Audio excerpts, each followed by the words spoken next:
안녕하세요. 2024년 3월 첫째 주 10분 메시지를 설교하는 김연아 선교사입니다. 기도로 시작하겠습니다.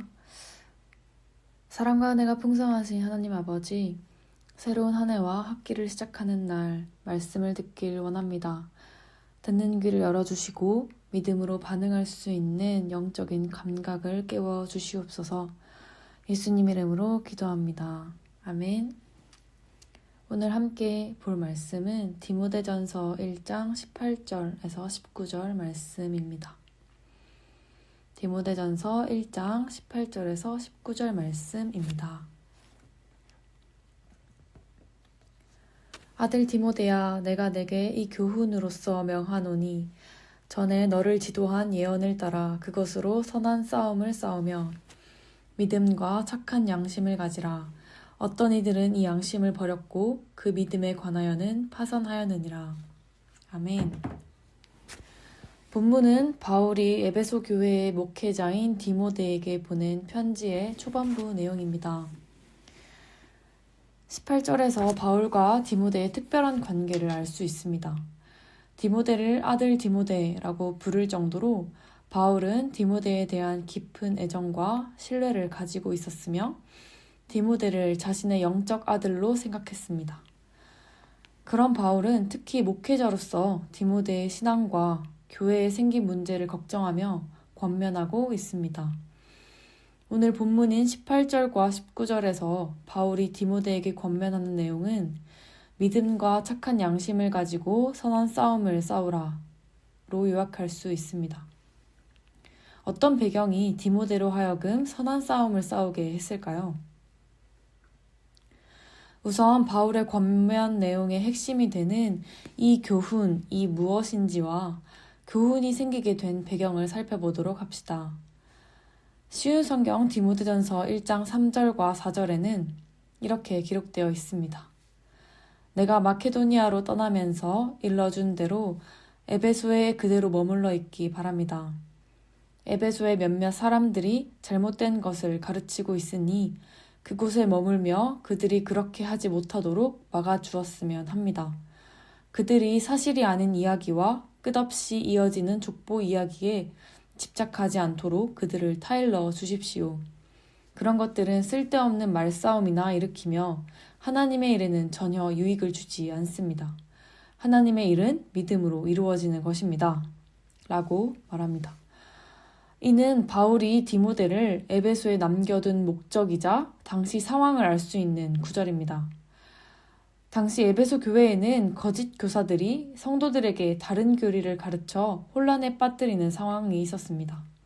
이러한 상황에서 바울은 교회가 거짓 교사와 그들이 가르치는 다른 교리를 경계할 것을 간절히 요청하고 있는 것입니다. 다시 본문으로 돌아와서 바울은 이 교훈을 좀 더 강력하고 적극적으로 선한 싸움을 싸우라고 명령합니다. 여러분, 싸움은 대상이 있습니다. 그렇다면 디모데가 싸워야 할 대상은 구체적으로 무엇일까요? 1차적으로 디모데는 교회의 목회자로서 성도들을 거짓 교리로 미혹시키는 거짓 교사들과 싸워야 했을 것입니다. 먼저는 디모데 자신이 진리를 분별해야 했으며 성도들에게 올바른 말씀을 가르쳐 거짓 교리에 미혹되지 않도록 해야 했습니다. 그러나 궁극적으로 디모데가 싸워야 할 대상은 거짓 교리를 만들어내는 사탄입니다. 거짓은 사탄으로부터 나옵니다. 요한복음 8장 44절에 너희는 너희 아비 마귀에게서 났으니 너희 아비의 욕심대로 너희도 행하고자 하느니라. 그는 처음부터 살인한 자요 진리가 그 속에 없으므로 진리에 서지 못하고 거짓을 말할 때마다 제 것으로 말하나니 이는 그가 거짓말쟁이요 거짓의 아비가 되었음이라 라고 말하고 있습니다. 바울은 디모데에게 거짓 교사들과 싸우라 말했지만 근본적으로는 거짓을 만들어 인간을 미혹시키는 사탄과 싸우라는 의미가 들어있는 것입니다. 사탄은 언제나 우리 옆에서 공격할 준비를 하고 있습니다. 베드로전서 5장 8절에 근신하라 깨어라 너희 대적 마귀가 우는 사자같이 두루다니며 삼킬 자를 찾나니 라고 기록하고 있습니다. 이처럼 그리스도인은 항상 사탄과 싸워야 하는 전쟁터에 살고 있습니다. 영적인 전장에서 우리는 사탄이 말하는 거짓을 멀리해야 합니다. 그렇다면 어떻게 거짓을 멀리할 수 있을까요? 바로 진리 속에 거하는 것입니다.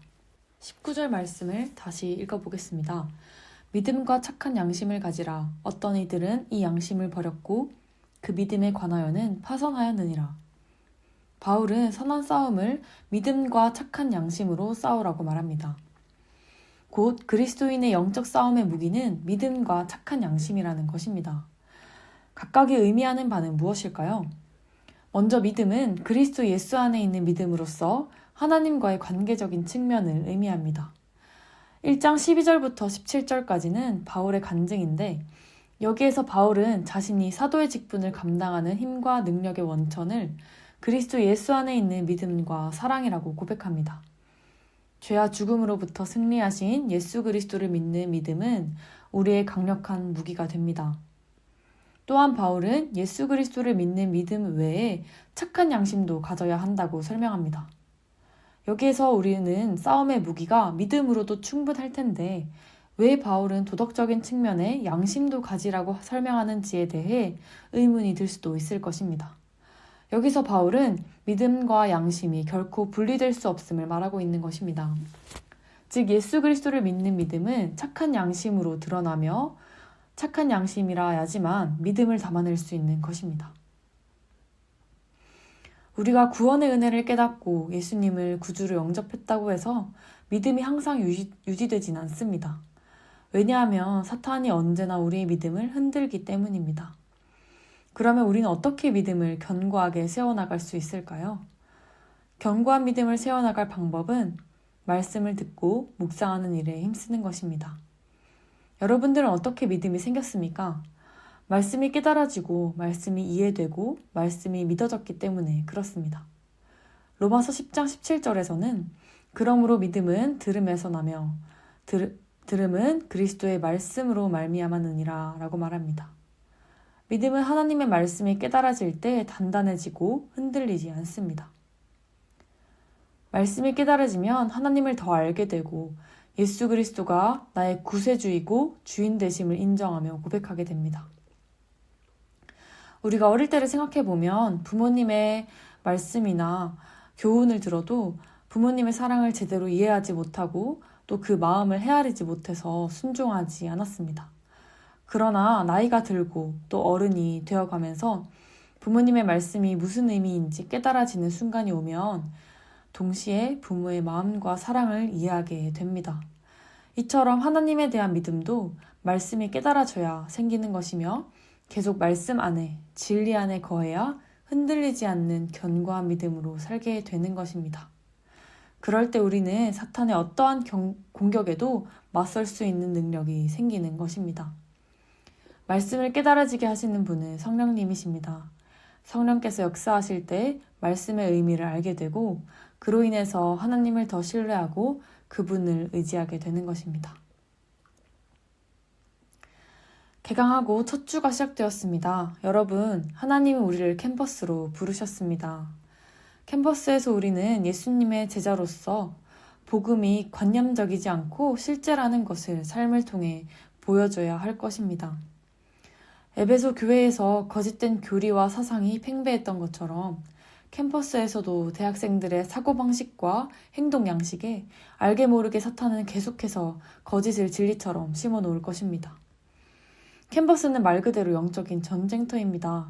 싸우는 것 자체가 나쁜 것이 아닙니다. 내가 싸워야 하는지 혹은 옆에서 지금 싸움이 이루어지고 있는지 모르는 것이 나쁜 것입니다. 사탄은 우리의 가장 연약한 곳, 우리의 치명적인 부위를 너무 잘 알아서 언제나 공격할 준비를 하고 있습니다.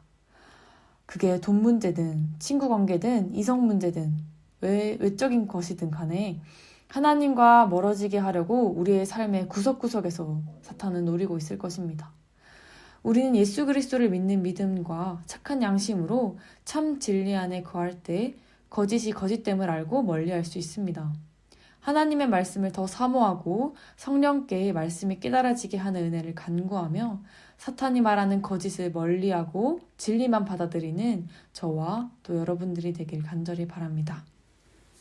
기도하겠습니다. 진리 되시고 선하신 하나님, 우리를 자녀 삼아주시고 죄와 사망으로부터 건지셔서 새 생명 주심에 감사드립니다. 또 시작되는 캠퍼스 생활 앞에 기대감과 두려움이 있지만 언제나 동행하시는 하나님을 의지하게 해 주시옵소서. 진리를 갈망하게 하시고 말씀을 더 가까이 하게 하셔서 거짓과 진리를 분별하여 어떠한 사탄의 공격으로부터도 믿음을 지키며 무럭무럭 자라나는 저희들이 되게 해 주시옵소서. 예수님만이 우리 삶의 주인 되시오니 이번 한 주간도 예수님께 주권을 내어드려 복음으로 인한 참 기쁨을 누리게 해 주시옵소서. 감사드리며 예수님 이름으로 기도드립니다. 아멘.